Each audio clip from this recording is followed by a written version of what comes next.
Okay, so saya dah sampai kat kedai yang saya hantar kereta tu, Max Sticker Supply. Inilah kereta dia. Gurau je. Walaupun Lamborghini tapi bukan kereta saya, kereta orang. So, saya nak pergi jumpa owner dia kejap. Nak tengok kereta saya dah siap ke belum. Kalau katakan tak siap lagi, kita gegar kedai ni. Jom.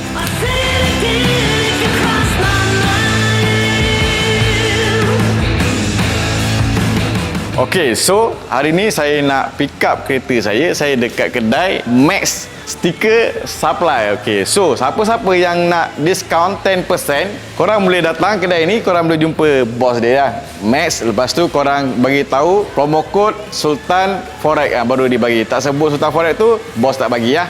Lepas tu boleh buat satu hari yang biasa bos kan? Boleh, confirm boleh. Confirm boleh, satu hari boleh siap. Tapi saya punya kereta satu hari lebih lah, satu hari lebih sikit dia. Berapa bos? You punya harga Diskaun tun-tun ya, mesti. Diskaun tun-tun. Tun-tun. Semua kasih ini lah. Ini. Okey, boleh. Siapa yang nak tahu harga murah, datang sini. Saya punya follower 10% lah. 10% bos kan? Boleh Ya, 10% confirm boleh. bagi tahu Sultan Forex promo code. Tepat. Okay, Alright. cantik. Thank you. Receipt 50. Tak payah.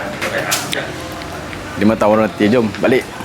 So, kalau korang nak tahu saya punya kereta warna apa, korang tengok montaj ni. Let's go.